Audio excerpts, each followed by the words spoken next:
benefits being considered in Senator Feimster's committee?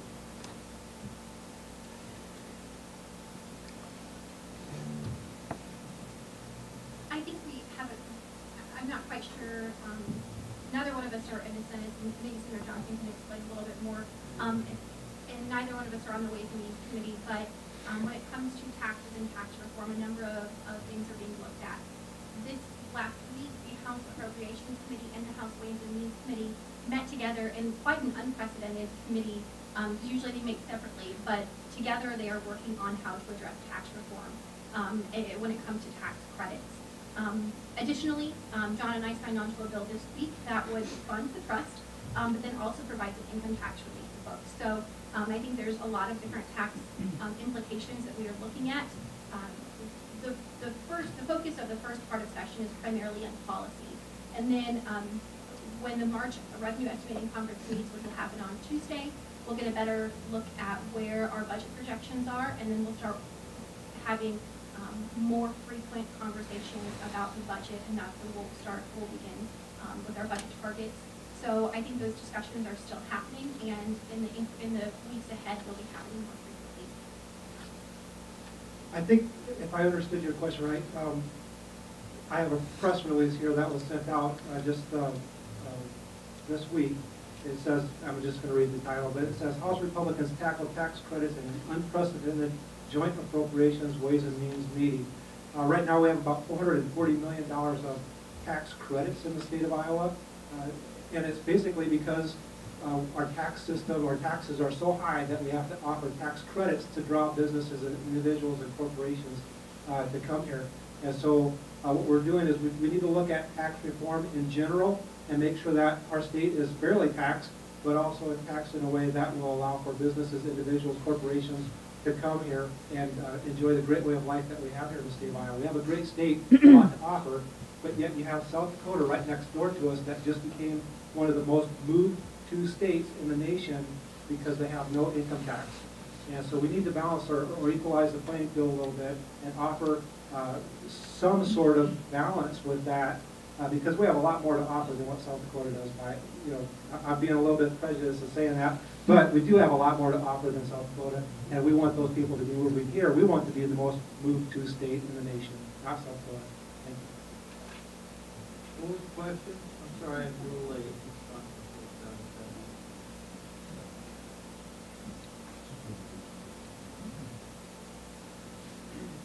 What measures to discount taxes for Iowans and Iowa businesses are being considered in the House Ways and Means Committee? And how do they compare to benefits being considered in Senator Feimster's committee? The first part of that is what? I'm sorry, there's a word missing in the What measure to discount taxes for Iowans? Discount? Yes, sir. Okay, discount. Yes. I really don't know. A lot of this is being held very closely until they, that's my sense. I'm only 2 seats away from Senator Feimster. But you know, there's meetings going on that are not open to the public. And but that's how you work out some of these things. I don't expect to see a tax reform bill necessarily this year. There may be some tax package of some sort, but you know, I'm going to differ a little bit about us being a high tax state. That's what's happened. What's happened? The reason that we have in just 1 year. And that was 2010, $12.1 billion in tax credits, incentives, abatements, all that is because we haven't been paying attention. It's a little bit at a time. You know, the Des Moines Register covered this very well in a front page story. I don't remember any Senate leader or House leader saying it's because we're taxed too much. It's that, you know, we need to have a permanent committee, really, to review this at least once a year and see what we're doing. we're passing laws right now that include tax incentives. So, and there may be more to come. But I don't know exactly, you know, what's going to happen, although if they, you know, if they do like the gun bill and just roll everything together, it's called log rolling, you know, and then we're going to have to pick that apart and figure out, you know, what's what. This could be a very complicated piece of legislation, but there's been nothing released yet. Did I know? Congressman, do you have anything to add from U.S. Congress side? Well, not to that specific question, but I can speak a little bit to what it is being planned by Ways and Means in the House of Representatives under the chairmanship of Kevin Brady. And they have rolled out, I'll say they've just described the bullet points on what they hope to do. And they want to streamline this thing and flatten it out. They want to take some pieces of the flat tax, some pieces of the fair tax, and these pieces of Trump's general statements and try to turn it into a policy. One of the things that I'll say here publicly that concerns me is that 20% border adjusted tax. Doing so would, I believe, not only be a disadvantage to our agriculture and our manufacturing producers in the state, which do a lot to help reduce our trade deficit, but also I think it starts a trade war. And I know when they first talked about paying for a wall by putting Sean Spicer said, well, we'll put a 20% tax on products coming from Mexico. So I just Googled how much comes in from Mexico. I don't remember the number, but the one I'm about to give you, multiply times 5. And I did 0.2 times that number, and it came up with $54 billion would be the tax on Mexico for products coming in. They're not going to pay that. There'll be repercussions with it. And so there's a lot to be done to get to tax reform. And as hard as it appears to be on making what some are calling, I wish it were truly a repeal of Obamacare, as hard as that is, the tax reform I think will be even harder. But that's some of the things they're trying to do. You know, I'm a fair taxer. I want to abolish the IRS, and I want to let everybody have all the money they earn in their paycheck and make the decision when they pay the taxes. And that. Pay for roads, then. Pay for roads and infrastructure. All the basic services, you don't have Okay. taxes. We're not doing shouts from the back. All right. Next question, Virginia Kelly, Spirit Lake. Please. Okay, Jane, we'll move you up in the rotation. Thank you. Well, I guess you can see why I'm here, and why many of us are here. You can see all these signatures on here. Oh yeah, all these signatures here. I'm really delighted that Senator Johnson has supported this, the Iowa Natural Resources Trust Fund, and also Senator John and Senator Megan Johns. My question to you is, would you, to Representative John Wills, would you not change the formula? Would you fully fund the formula? And the second part of my question, and the formula would, for the Natural Resources Trust Fund, that would equally fund for what the citizens of Iowa originally voted for, 63% on the formula that was passed 7 years ago. That includes clean water, productive soils, water, wildlife diversity, recreational trails. Fully fund that formula, not change it. Would I not change the formula? Yeah. Well, if it was up to me, if it was up to me, there's a lot of things we could do, but the formula wasn't part of the vote. The formula was not in the vote that was passed in 2010. The formula is left up to the legislature, and so if you want something to pass, then the formula has to change.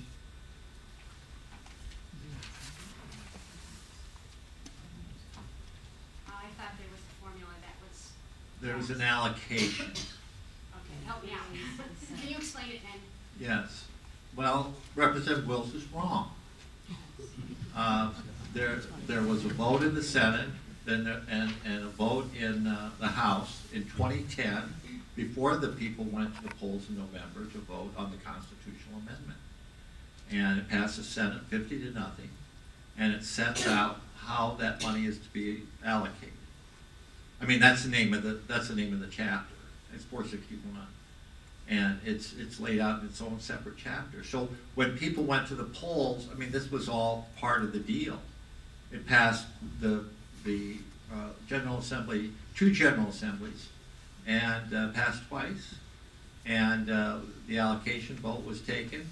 It wasn't unanimous in the House, but it was near unanimous. And but it was unanimous in the Senate. I was there. So anyway, there is already an allocation. People who want to change the allocation include Farm Bureau because they don't understand the allocation, quite frankly, and they're making arguments that are not true. I wrote about that last year in the Des Moines Register in an op-ed piece. So anyway, there is an allocation. I don't want it changed. I want a simple vote. People didn't vote on a collection of constitutional amendments. They voted for one, and that's to set up the trust. And we ought to vote on a tax increase by itself, 3/8 of a cent. Don't clutter it up. Don't try to make deals. Let's just vote on it and send it to the governor.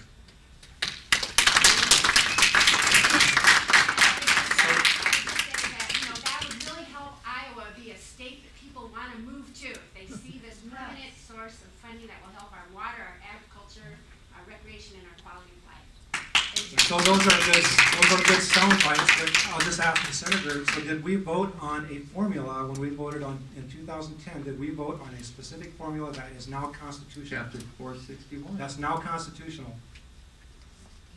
Well, you can't do that constitutionally. Sir, okay, so it's not in the Constitution. The question to you, sir, was would you vote for the 3/8 of a cent without changing the allocation? And I answered that, It's already sir. there, so he won't. He did answer wants that. the allocation changed. It's not going to pass with the way the formula is now. So if you want Why? something, Oh. because it won't. We approved it. No, you didn't. Through us, you did. It's a representative government. Yeah. I mean, my goodness. What do we not understand about that? Sure did approve it through you.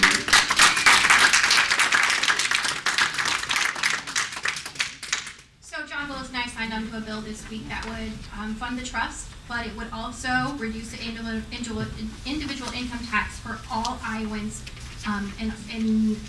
that are in the lowest tax brackets. And I think that's a very positive step forward because if we're going to move this bill forward and move this initiative forward, we're also going to need to look at our tax system because one reason why many people aren't moving to our state is because of the burdensome tax system and tax structure that we have. And so I support the bill that can get passed. And also, part of that, thank you, part of that is to make sure that at least 60% of that, the money goes to water quality. And so when it comes to changing the formula, I appreciate that clarification because from what I'm told from the Iowa folks is that there's a potential under the current fund that 60% goes to water quality, and I think we need to clarify that. There's already 60% that goes to that.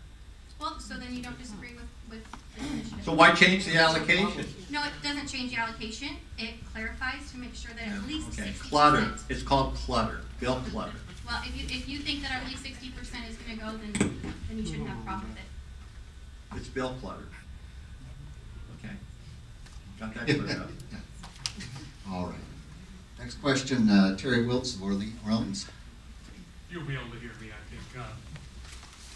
I'm curious if you can update us as to the status of the repeal of the bottle tax. Sure, I can do that because I've really been working hard on that bill over the last couple of years. So the bill that passed out of the Environmental Protection Committee, I think 2 weeks ago or maybe a week and a half ago, that bill is a sustainability bill. The bottle bill is 3% of how Iowans recycle in our state, but it accounts for about 100% of the headaches.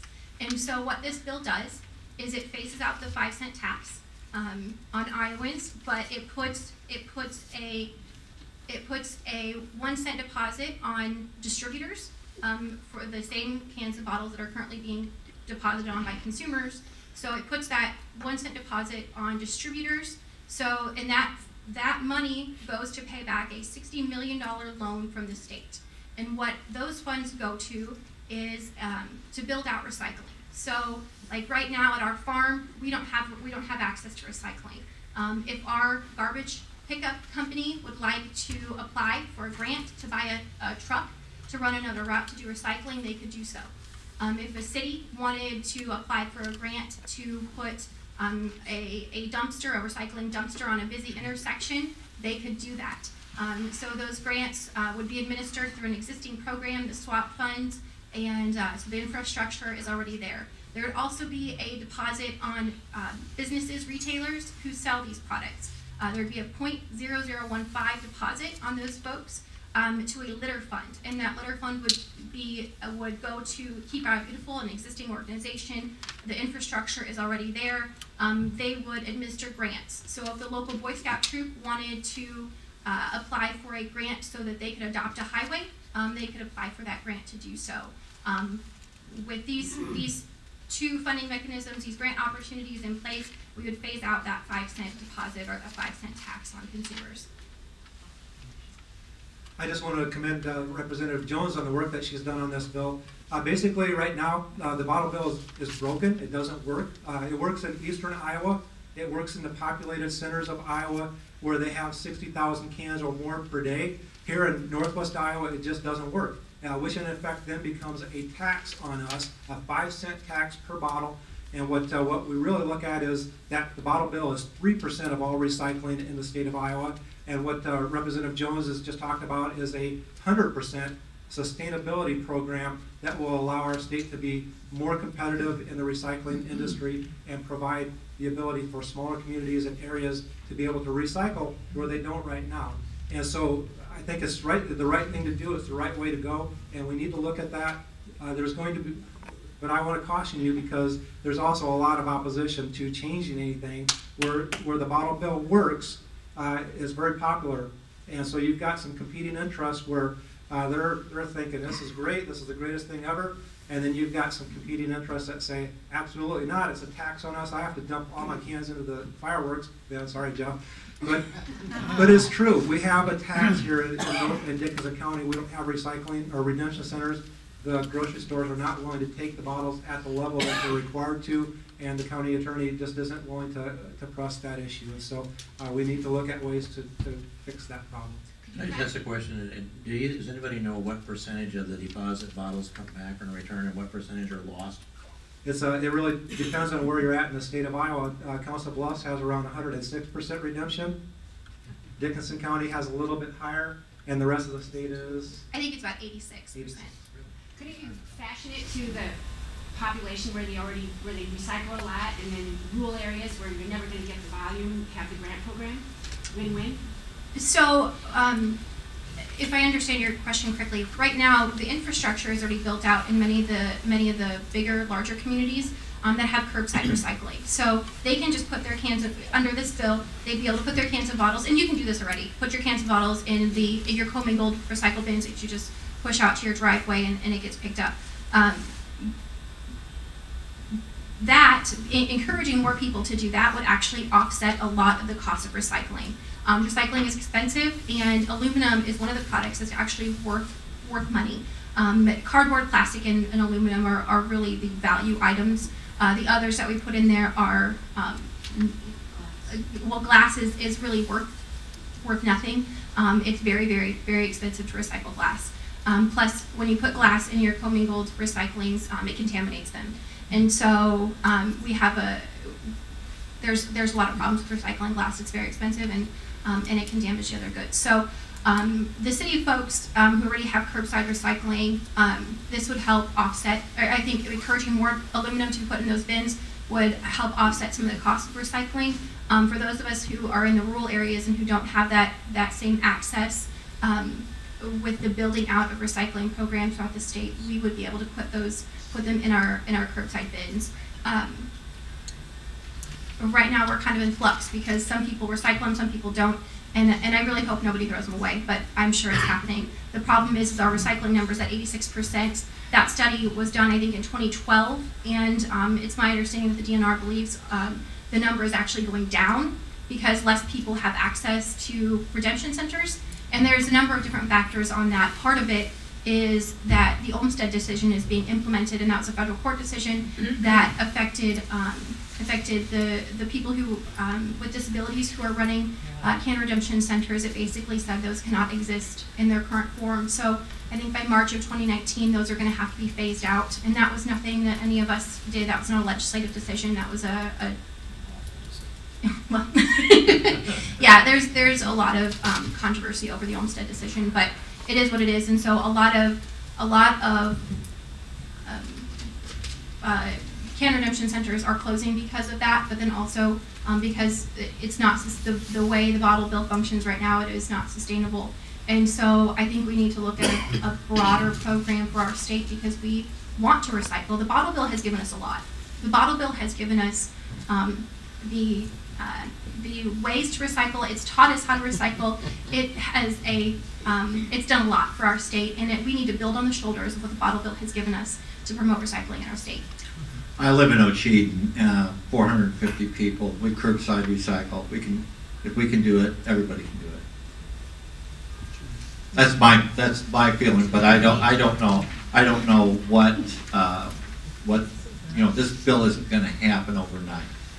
It's going to take some time. A lot of the opponents of the changing the bottle bill say that our ditches will fill up with bottles and cans, and I'll just say this: the state of Iowa did a study on what garbage is in our ditches, and they found guess what? Fast food containers. So the state of South Dakota, which does not have a bottle bill, did the same study on their rural roads. Guess what they found? Fast food containers was the #1 pollutant. It wasn't bottles and cans, despite the fact they don't have the bottle bill.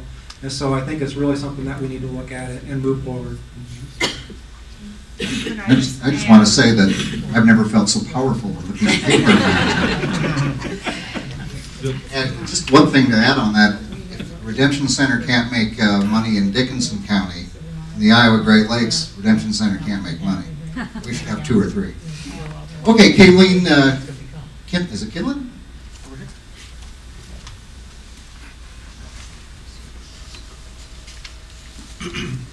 Hi, I've been looking for information on this new health care law that they're debating right now. And because I'm at more of a state meeting, I have something, and I got it from the Kaiser Foundation. So wouldn't you agree that's probably a pretty reliable piece of information? As I was reading through, first off, I think that 45-year-olds to 64-year-olds are really under attack under this law. We're going to carry a big brunt. But the thing that falls back to the state, and I want your opinion about this, is that there is a ratio right now in the Affordable Care Act that they can't raise more than 3 times. The new law says they can raise it 5 times. If you do the math on that, if you have a $400 premium, it can go up to $1,200. You have 5 times more than that. That's $2,000 a month. That's huge. And I don't care what kind of if you fall under the $75,000 to $150,000 range, then maybe you get some money, and then the people that are under that don't get any. It just doesn't make any sense. But the thing that falls to the state is you decide that ratio. It falls on the state to decide whether it's 3-to-1 or 5-to-1. And I want your assurances that you'll try to keep that 3-to-1. Let me take that first because there's a federal standard there, and then I'll turn it over here to the folks on my left. It's true that Obamacare has written in it a 3-to-1. It's called a community rating. What it means is that if you're going to charge $1,000 for the lowest premium, you can't charge more than $3,000 for the highest premium. And what the effect of that is that the people on the low end that have generally, on average, good health experiences and lower premiums will pay a higher price because the people on the other end, the people you talked about, 45 to 65, and on up from there will have higher health care costs. So that's put in Obamacare that way. What it does is it discourages young people that are usually on low income from buying insurance because their return on their investment is less. So older That's, people. And I am one of those folks. So I'm trying to grow up to match my age, and it's.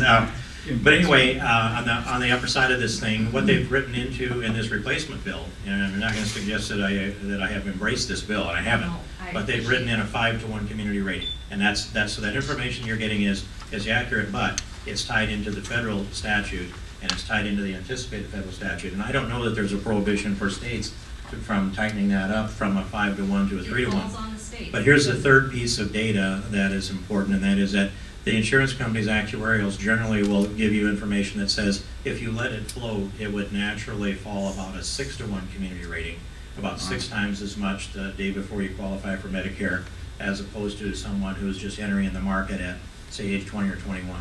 So that's the issue, and now I'm happy to hear what the state thinks of that, but they will, they're going to write something in there for a community rating, and right now we're looking at 3-to-1 under current law, 5-to-1 under the proposed alcohol line bill. But the states can make that different. Every state. I don't know if they're prohibited from that. See, in the bill, in the final bill that comes out, it could preempt the states from setting the community rating. There are certain things that preempt the states, including the mandates. There are a dozen mandates that they're proposing to carry over from Obamacare into this new legislation. And if those are imposed on the states, other mandates could be imposed on the states as well. So at this point, I don't know the answer to that, but I think your question is legitimate. Why are they picking on the oldies? What's that? Why are they picking on the oldies? I don't know. Money. This is the first time hearing about this, and it sounds like we're gonna have to wait to see what falls from the federal government. But I'll definitely take a look at it when we hear about things. Yeah, I mean, it sounds like it's a pretty difficult burden. I'll certainly take a look at it. So I've always said that, I'm going to tell you the truth. You may not like it, but it's going to be the truth. I have no clue what you're talking about. So I'm willing to admit to that. Here's what I will say is that I'm not on human services in the state house, so that may be something that they're dealing with right now. But I'm more than willing to look at this 3-to-1 or the 5-to-1 if it disproportionately hurts one population or another. I'm not really going to say that I'm opposed or for it, but I'm more than willing to look at it. It sounds to me like a 5-to-1 would really hurt some of our older people. Who's already retired, they've made their plans, and they're going to get nailed. That's a huge amount. So, and I agree with that, and so we need to really look at that. And if we have any ability in the state to put some controls on that, I'd be very willing to look at that. I just don't know enough about it to give you a for sure answer, but that's as far as I can go. I'd be really hesitant to do anything until we know what the federal government's going to do. And it's not easy. What I'm hearing is that it's just mass confusion there. You have the House split into different factions. You have the Senate, you don't know. I don't know, Congressman. I heard you on CNN yesterday say that, when things were fine before Obamacare, maybe we should go back. I didn't say that, David. What did you say? No, I didn't say that. But and I'm wondering how you ever get any legislation passed if you're going to start fights all the time. I'm not. This is You're not going to legislate passed, exactly. Here's what I said. I said I'm asking for information, sir. I'll answer your question. I said yesterday, and CNN said it multiple times, if all we were going to do was repeal Obamacare and live with what we had before, on balance the country's better off. But we've long been working to put reform in place that was stalled by the passage of Obamacare, and there are many components that we need to do to make this better. We've lost 7, 8, 9 years. We could have been improving the healthcare system in this country, and now we are divided in the House because of a lot of political tension in the country. So that's actually where it sits in what I said. Well, I'd like to finish what I have to say, because I've been working on health issues for 18 years. This is my 19th year there.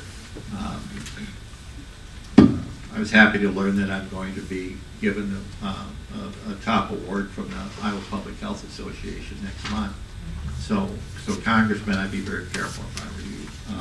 That was a low blow. That was a low blow. I'm just saying we don't know.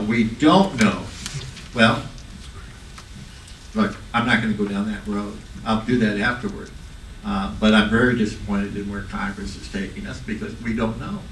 There's just no clear path to this, and we were in a very heated campaign when on day one we were going to solve this issue, right? Day one we're going to do this. Day one we're going to do that, and it doesn't work that way. Governing isn't like that.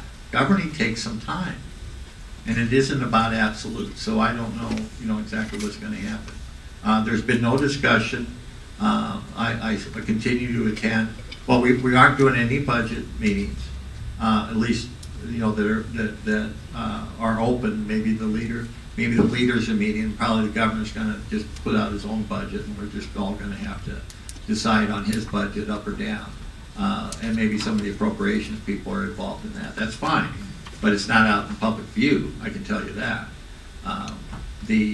So we'll just have to see, because we really don't know. And then they're talking about backing up Medicaid. This Medicaid.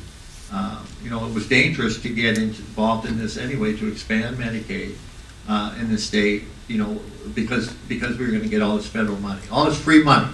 Everybody wants the free money, and so that's what the Obamacare was, based on, and it probably wasn't too good of an idea there either. But until we get a better idea about what's going to go on, it's not good. I just know that. But there are going to be people. You listen carefully to what they're saying. Is that everyone's going to have coverage? No, they're not. No, they're not. What they're saying is they're going to have access to coverage. That doesn't mean you get coverage. You still have to pay for it. So that I'm just going to leave it right there. I don't like that to be 3 to 1. Yeah. Okay. I got you. We just want what you have. We're going to move on to another topic now. Jim Kessler. Okay, my question is, being a veteran, and we went down to Des Moines to the legislative day, and one of our priorities was the veterans property tax exemption, and I'm just wondering where we stand on that. I read this article in the Sioux City Journal back in January, I think February of this year, where the Attorney General stated that for every dollar of funding to the Iowa National Guard returns more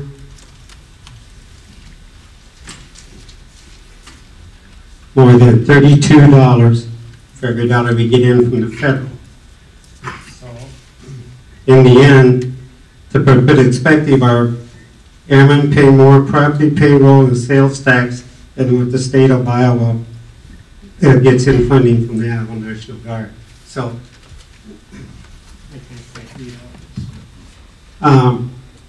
they pay more in state property, payroll, and sales taxes than what the state of Iowa provides in funding to the Iowa National Guard. So then we get more out of the federal coming back in than what the state. And we like our property veterans exemption raised up to $5,000 instead of $2,500, which was done 50-some years ago. Well, let me tackle this one. I'm a veteran, and so I actually enjoy the property tax exemption. We do hold public meetings in the State House, and I just showed you a press release for an unprecedented joint Ways and Means and Appropriations Committee that was open to the public. We have to look at all our tax exemptions, all of our tax credits, and determine what ones are the ones that need to stay, and then we need to jettison. We need to get rid of the ones that don't, because our tax system is not fair. Our tax system is one of the highest in the nation, and we need to look at the tax credits, exemptions, everything has to be on the table, and we need to look at what provides a return on our investment, and what can we get rid of, so that instead of paying 8.98% income tax, we're down to 4 or 5% income tax on an individual basis. Instead of paying 12%, one of the highest corporate tax rates in the nation, we're down to 6%. But we're not changing any collection of revenue. We would be just simply adjusting the burden of the taxes. We're reforming our tax system. And I've mentioned this before, but South Dakota has no income tax, and it's one of the most moved to states in the nation. Well, they still have taxes. They sales tax food. We don't do that. They sales tax wheels. We don't do that. And so they're collecting taxes. In fact, there's studies that have been done by the Lyon County Economic Development that shows they're paying equal or greater amount of taxes in South Dakota. It's just done in a different way. And yet people are still moving there because they don't have income tax. They're moving to Florida because they don't have income tax. In fact, they're staying down in Florida 6 months in a day, and then they're coming back here. And they're paying no income tax down there. They're paying no income tax here. We just need to redo or rethink what our tax system looks like so that's more fair. We don't need tax credits to Microsoft in Des Moines at a tune of $15 million, which has an effect here in Dickinson County, but the concentric rings of effect are so small by the time they get here, it's not really doing anything. If we'll lower our income tax to 4% or 5% here in the state of Iowa, every single Iowan would be impacted and affected in a positive way, and we would see a growth that we've never experienced before in our history. And that's what we need to see.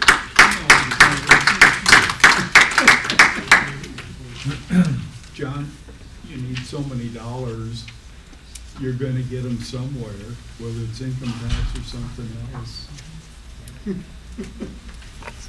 I didn't say we're going to reduce taxes.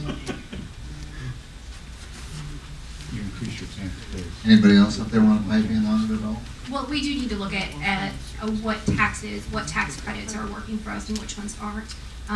It sounds like the veterans property tax works. You know, I had a constituent a few years ago ask me to work on an adoption tax credit. And we've not only passed that bill once and opened that up for Iowans, but also increased it. And I think opening that door helped a lot of families be able to be in a better position to adopt a child. I had a colleague once that told me that they were trying to adopt 2 children from Ethiopia, and he said, I hope and pray that it cost me less than $50,000. $50,000 to take in 2 kids. That is astronomical. And we should be doing everything that we can to help and encourage adoption in our state. And because when that money, when it gets to be in the $50,000 range, are they trying to sell children or are they trying to get children new homes? We really have to ask that question, and we really need to make sure that we allow that, allow kids to be a part of a family and have that opportunity to complete some families in our state.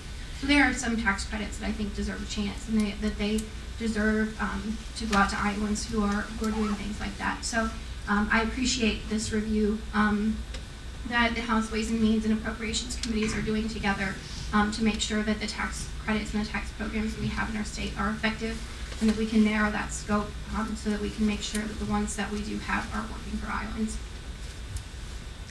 Congressman King, anything to add from the Congressional? They got it handled, Jim. All right. If you didn't answer my question, where do we stand? You know, Jim, there's only been 2 that I know of Ways and Means Committee meetings in the Senate, just in the Senate. They've done very little. It is being done by a small group of people, and that's fine. But it's not, these aren't meetings that they're taking, feedback. I will talk to Senator Feenstra and ask him if this is if he's even looked at this, because he's the chairman of the Ways and Means Committee. I appreciate that. Okay, and I'll ask him about that, but they're not meeting on a regular basis. In fact, we're not having many committee meetings at all. It's, I think it's a bad commentary on the process that's going on down there. We're not having any committee meetings in the Senate. They're just soon tell me nothing is to go around the bush. Yeah, I know. I just don't know, Jim. Okay. Jim, I'll tell you, like I said, I'm a veteran who takes advantage of the property tax exemption. I don't know enough about where they're at in the process or what they're looking at or how they're looking at things to say the military property tax exemption is going to be off the table. I think all property tax exemptions, all tax credits and exemptions are on the table right now, and the people that work on this need to look at them all with the eye that, you know what, if this doesn't benefit a good portion of the state of Iowa, then it needs to go. Because right now, we're offering all these tax credits because our tax system is just too high. It's out of whack. People are paying some of the highest income taxes in the nation. We're the 42nd most taxed income tax state in the nation. We can't let that stand. We have to adjust our taxes, and if it means getting rid of my military property tax exemption, I'm willing to do that. But I think that that's one that does good. Can I sit here and say it's not going to be affected? No, I'm not going to do that, because I think they all have to be on the table. They all have to be looked at individually, and they all have to be evaluated based on the good or the bad that they do. Okay, thank you. Next question, Chuck Gardner from Esterville, actually, and Chuck, there you are, right here, and has to do with hog confinement regulations. I don't think I can read, let alone hold the microphone up sometimes. All right. You're gonna have to bear with me. I can raise 200 bushels of corn, but I don't know about speaking in public. I want to address the bill that's going to reduce private residents' ability to protect himself or herself from odor by way of litigation. I don't know what the number that is, and it'd be the state legislators. Senate File 447. Thank you. And the best I can do to summarize my point is to say this. If I move into a house or build a house near a large-scale hog house facility or livestock facility, I cannot defend myself from the offensiveness of this site because they were there first. And that makes a lot of sense, period. But this bill makes it so that if I am there first and the hog facility moves in on me with no consideration for my health or enjoyment, I cannot get relief from that either.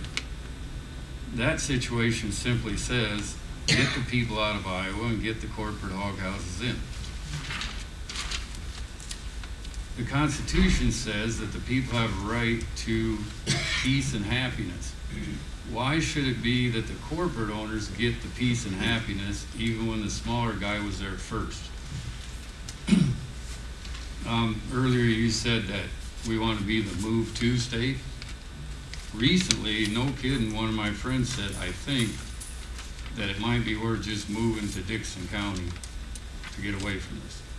Take the kids to the school and just escape it all. And something that seems weird to me, on the way here, we stopped in Superior and dumped off bottles in the recycling, which is an effort to try to make the environment better and the state better. 7 bottles. We dropped off 7 bottles. And it seems that the legislature and the state is happy enough to have me have to live by $5,500 that I didn't want by a guy who puts them there that doesn't even live there. Usually a corporation, I have no idea who they are. You know, and I think, why do I have to live by that? And what am I trying to save 7 bottles for? That's my opinion.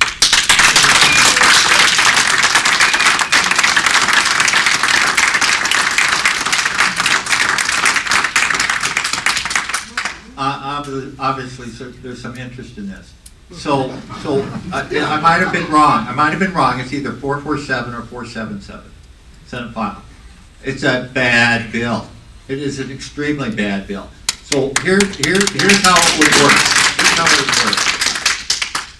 If you sue and you win because a livestock confinement has caused a nuisance, and if you win in court, that's the only time you're ever going to be able to sue. That nuisance can continue. You might reach a settlement for that particular incident, but you'll never be able to sue again. Anybody? No, just against this defendant. You know, the plaintiff would not be able to sue the defendant again. You get your settlement, that's it. But if the hog confinement, well, I don't know if it's the owner of the confinement of the land it's on or of the hogs, because it's all mixed up anymore these days. Okay, but if they win, you pay their legal fees. And that effectively stops any chance you have, because if you're not extremely wealthy, all they have to do is drag it out, and you're sunk before you. Well, you know, we're gonna, you know, the thing is, and I don't know, we haven't talked about guns yet, but if you're able to stand your ground, so to speak, if you don't just, I'm going to compare this, you know, to protect your property. Don't you think that the courts ought to be able to stand up for you for your property? Yes. Yeah, you know, that's the way I'm looking at it. The way I'm looking at it, and I've had several bills filed. None of them even got a initial hearing. But go ahead. I'd like to add something to this too. I've never done this sort of thing, but when I did about 10 or 15 years ago, I went to the state legislature to try to promote local control. And when people want to get elected, they have to be for local control. You're either for local control or you don't get elected. But then what I learned is that when you get down there, you just don't vote on it. Like you don't ever allow any votes on local control, so I can't pin you down to what you're going to do. And so then I'm forced with this. I just have to live with these facilities. This litigation thing is an excellent means of local control. Because if I do this litigation, then I go before a jury of my peers who lives right where I'm at. They can decide if I'm just a greedy guy trying to get sneak some money out of the hog house, or if I have a legitimate complaint. That's wonderful local control. I don't think that should be taken away. All right, there's 7, okay, well this is a little complicated, Jeff, but there's 7 counties right now that, since last November, have passed, the boards of supervisors have either passed resolutions or they've written letters to the governor and the legislature. I've got copies of them with me today, asking that the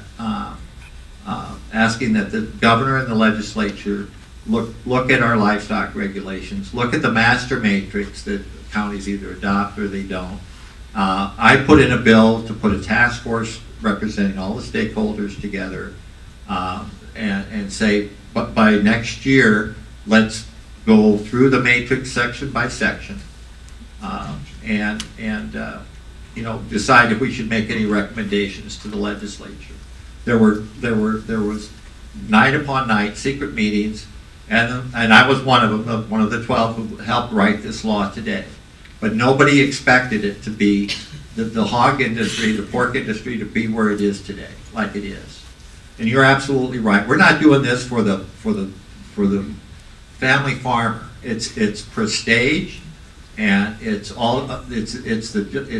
Iowa Select. It's the big companies are the ones that are going to be raising pigs. It's just the way it is. It's just the way it is. It's not going to change. And then also I saw, and I did a tour of the state this last summer, and I saw from the 27th largest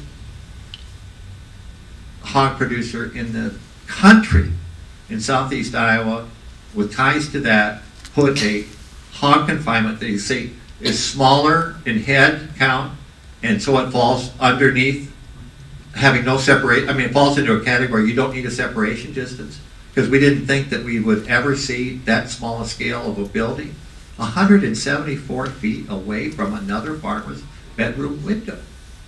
Senator, can I ask you but to yield? guess what? Not a single subcommittee meeting on that to even talk about making them have 1,250 feet like you'd have to for a building that would house 50 more pigs. It's abysmal that what the legislature's avoiding there. Representatives will ask. Yeah, I'm sorry. Thank you. I think we all agreed upon 3 minutes as our time limit, and so I'm going to be very quick because some of that time has been not asking you to leave. think so. We did agree to 3-minute time limit, and you're using some of my time now. But what I would like to say is, first of all, I'm sorry for your situation. Odor is almost impossible to regulate. It's something that nobody can agree upon a certain number or level. I am all for local control, and I've demonstrated that numerous times this year, last year, my first year. And so I do believe that local control is the #1 issue that we need to deal with. I believe in local control, even at the lowest level, as a parent, an individual. That's what our Constitution, both nationally and statewide, has said. We are here to be individuals and to be part of this great country and this great state. In fact, indivisible in our nation is what we should be, indivisible in our nation. And so what I really would like to say is, I don't know anything about this bill, simply because it's not come out of the Senate that I know of. I've not seen it. We've been dealing with issues in the House. Be very happy to take a look at it when I see it, if it comes out of the Senate. Sounds like one of those things that probably will not even make it out of the Senate. So I also have not read this bill because it's in the Senate, but I do want to touch on local control a little bit here. Because as a member of the House Education Committee, I've had the opportunity to work on some bills that relate to home rule and local control. The home rule bill passed out of education about a week and a half ago, and then also there's 2 other bills that relate to deregulating education finance. So right now schools have these pots of money that can only be used for certain things. And so what these bills do is allow schools some more flexibility when it comes to these funds, so that after all of the expenses are taken out in one of these categories, if there's some money left over, they can shift it to a flex fund, a flexible fund where if they have other needs, then they can use that money accordingly. And you know, no 2 school districts are alike, and so I think these bills have a lot of promise to help ease some of the burdens on those funds. Are these follow-up questions? Yes. Okay. How can you justify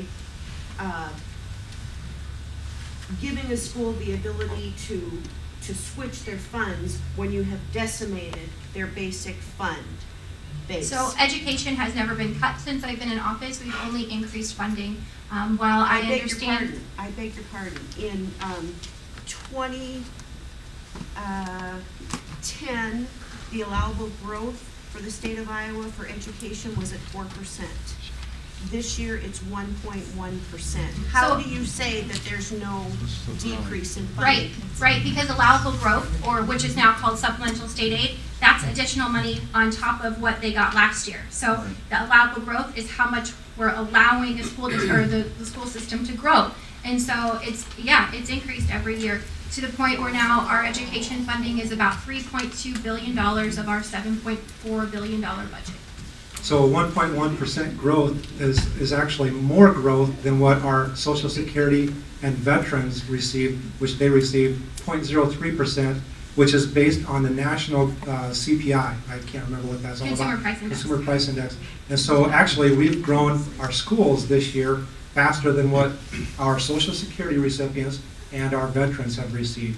So to say that there's a cut in spending to our educational institutions is totally false. We have grown our institutions by quite a bit. If I may make a comment on the law confinement, please, on that subject matter. I would like a definite answer that if this bill gets off committee, you will stand against it, because a few years back, Dickinson County Democrats, Republicans, and Independents got together to fight one of those. I'm not against hawk confinement. We just have to have it in the right place. That's not going to affect us. This bill would effectively take away our property rights guaranteed by the United States and the United States and the Iowa Constitution. I want a commitment from you that you will protect us, not the hawk confinement industry. So I think it's wildly inappropriate to ask us to have a definite answer on a bill we haven't read yet. Okay. All good things, I'm afraid, guys. So, wish we could have gotten to more. We did more than we did last time, so I'm thankful for that. If we could have closing comments. Congressman, why don't we start with you, and you haven't had a chance to say anything. Okay. Closing comments from our state elected officials, and then Congressman. Okay, all right, I'll just dive in there. I want to add one more thing about the trust fund. Recent Iowa polls show that 58% of Iowans still support funding the trust through an increase of 3/8% in sales tax. What is it about the legislature that they are telling the people no when the people want it? Thank you very much, and I will continue to fight for that. It'll be the best thing that we ever did for Iowa. I want to thank you for being here. Just a plug for my newsletter of this week. We basically, this week I talked about a few words from our Pledge of Allegiance. Indivisible, for liberty and justice for all. And we are one state. We are one country. And we've got to act that way. We've got to come together. We may not agree with what we're talking about. We may not agree with who we are or what we stand for. But we've got to come together indivisibly in this state and this nation and peacefully talk about our issues, talk about what we deal with and what we need to deal with in a way that's respectful and that sort of thing. I tell you what, in 50 years, there's some of the most out of the park stuff happening this year and this time, worse than I've seen in combat zones in some instances. And we've got to draw back and become one people, one United States, and one Iowa once again. Thank you, John. I would have to agree with you. A large part of this job is making relationships with people and working together. And when you can't work together with people, you can't get anything done. I currently have 10 bills sitting on the House calendar waiting to be put up on the House floor, and the fact that they've gotten that far, I think, is quite a testament to how hard we are working to get bills passed and to make a difference in Iowa. So I'm looking forward to many of those bills moving forward. Some of them we haven't been able to talk about today, but I appreciate some emails and some feedback on them. Some of them, let's see, I tried to make a list: health data, concussions, sexual exploitation of a minor by a school employee, forcible entry and detainer actions, and also the driver's license station in Spencer. So it's a lot of issues and a lot of topics moving that I've been working on that we haven't gotten to talk about today. But if you have any comments or anything, please feel free to email me or give me a phone call, and I'd like to hear your comments on it. Thanks. Well, thank you, and thanks, Jeff, for giving me an opportunity to go last. Actually, the reason I did that is because I wanted to try to end this on a positive note. I see that some of my colleagues have added to that, so it's not as necessary as I thought it might be. But it's really good for me to be in this room and hear you and listen to you. And some of you have done a really good job of making your case. You came here prepared, you held your ground, you made your point. And some of the things that I've noticed over the years is, even if it's a 50-50 proposition, when you hear the conviction and the emotion in people's voices, that adds it up on your side of this argument. And so I encourage you to keep doing these things, although I do feel the tension in the room too. And so I wanted to roll this thing back and think where we were 6 months ago in this country. I mean, I've watched this, and Chuck, you mentioned our constitutional rights. And I've watched our Constitution at the national level be incrementally eroded case after case after case. And when I went to Washington, I would tell you, and I would predict to you how the Supreme Court was going to rule. And most of the time I was right, because I could read the Constitution and the case law and come to a legitimate conclusion. And today I don't have that confidence anymore, because our Constitution, our rule of law, has been so distorted over the years that we can no longer count on either. But we're on the cusp of being able to put it back together. And that's been my commitment for a long time, to restore the respect for the rule of law. I chair the Constitution Subcommittee, so when I hear that word Constitution, it gets my attention. And that is the foundation for our country. But so we are now, today, from all these things that, back up just a little bit again. I watched America be divided in the streets of America. I came home to my little apartment in Washington one night, turned on the television, and I stood there in front of that TV without sitting down for hours and watched Baltimore burn. I watched the police line up against the demonstrators. The police had them outnumbered 3 or 4 to 1, and they were ordered to disperse and let the looters burn the city until they had vented themselves over a conflict that I had no idea existed a year ago. And so there's tension in the streets of America. There's a mountain of regulations that have been piled. There have been laws that have diminished our constitutional rights, but we're on the cusp of changing this. And if you wonder, we'll send them the news clippings. But they must not have come here to hear this part. In any case, if you wonder about where we are going, then I would say this, that we've watched as regulation after regulation since January 20th has fallen either at the pen of President Trump, or it's fallen because Congress voted under the Congressional Review Act to reduce regulations dramatically in this country. We are aggressively working to change Obamacare. And I would like to repeal it all and replace it. You all know that. I don't know that we'll get all that done, but we want to make it better for all of you. Next thing is the tax reform that we discussed. These things are huge. Our foreign policy, we're watched as America has been retreating around the world now for years and years. That's going to be put back together, and we're going to once again have the respect of the world. So I'm optimistic, and when I talk to people in the restaurants and around the state, the district in this country, there's a spring in their step. And if you think that's not the case, because maybe you came in here not very happy today, well, look at the stock market. It's increased $3.2 trillion since Trump was elected president. You watch the unemployment numbers go down, and you've watched the jobs created going up. And And so there shouldn't be any pushback on that. Those are hard facts. And so you should all be happier today than you were 6 months ago because the data says so.